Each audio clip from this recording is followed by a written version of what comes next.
po yung pinasikat ng mga pinklawan. Ikaw na siya. Dahil trigger po sila pag nagsasalita na ako.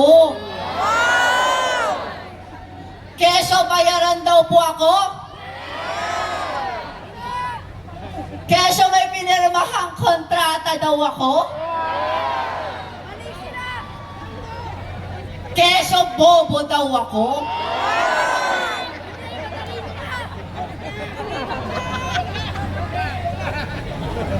Alam ko, sabi nila, matatalino daw sila.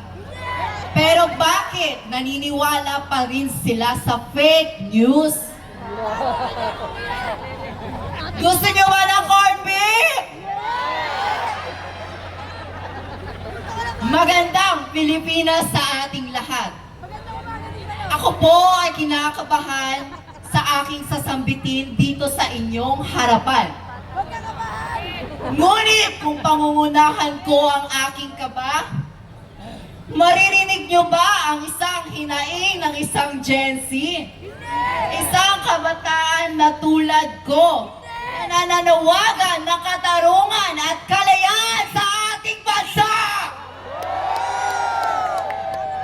Dahil sa mga magnanakaw na politikong at nagpapahirap sa mga mamamayang Pilipino. May gusto po akong sabihin sa inyo.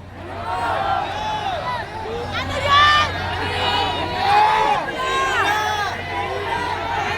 Hindi po ako original na DDS. Hindi rin po ako pinklawan. Hindi rin ako loyalista. Ano ka ba? Opo, wala po akong pakialam sa politika. Tama. Pero ako lang ba yung nakakakita? Nanakaw doon, nakaw dito. Flood control dito, flood control doon. Wasak kalsada dito, wasak doon. Sinong kabataan ang mga ganahan dyan? Eh mas gugustuhin pa nga ng mga kabataang umakyat sa bundok. Tama! Tama! At kung tatawagin natin silang NPA, magagalit sila. Dahil red tagging yun. Pero kung maliitin nila ang mga DDS, freedom of speech yun.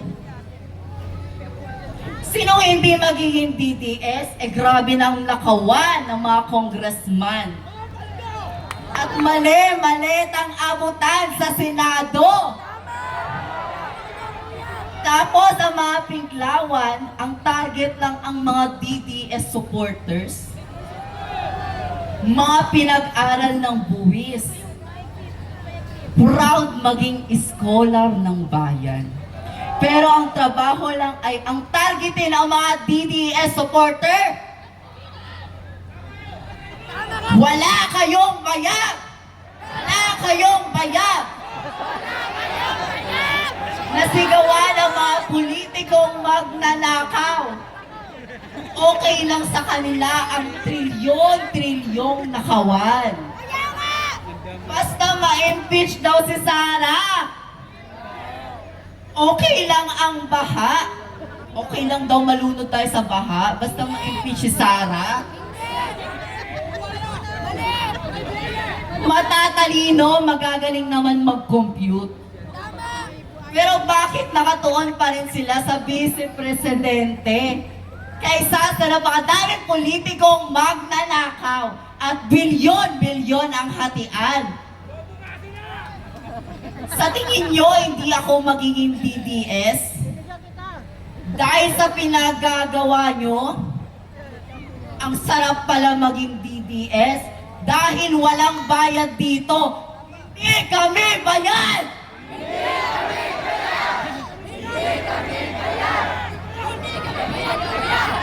Isipin nyo mga DDS na kain sa kalsada. Isipin nyo mga DDS nagtutulungan at naghihilaan pataas. Pero ang mga pinklawan walang ibang ginawa kundi atupagin ang mga DDS. Tama ka dyan, kuya! Paano hindi kayo papansinin? Eh mga papansin kayo! Papansin kayo! Lakas niyong magyabang para kay Sumasa at mamamayang Pilipino. Pero minamalit niyo ako na nakain ako sa karinderya. Minamalit niyo ako na porket nakatira ako sa squatters area. Nakakadiri kayong panoorin dahil nagyayaman-yamanan kayo pero takot kayong umapak sa lupa. Makain suka. Pilit nilang pinapatahimik ang katotohanan. Kapag may isang taong naninindigan at nagsasalita ng katotohanan, pinapakulong nila. Hindi sila marunong lumaban ng patas. Kawawa na ang ating bansa. Kaya tayo, magkaisa tayo, lalo na sa mga kabataan, dahil ang kabataan ang pag-asa ng bayan, hindi sisira ng ating bayan. Kaya sa mga gusto pong magsalita na kabataan dito sa harapan, magpalista po kayo dahil ang ating boses ang tulay ng pagbabago ng ating bansa. Dahil para mawala na po ang mga magnanakaw na politiko at nagpapahirap sa mga mamamayang Pilipino. Tama! Tama ka! Sobra na! Tama! Para po sa ating Pangulo, nagmamakaawa na po ako. Kaming mga kabataan, nagmamakaawa naman po kami sa inyo. Nanaway, bumaba na po kayo sa pwesto! BBM resign! BBM resign! BBM resign! BBM resign!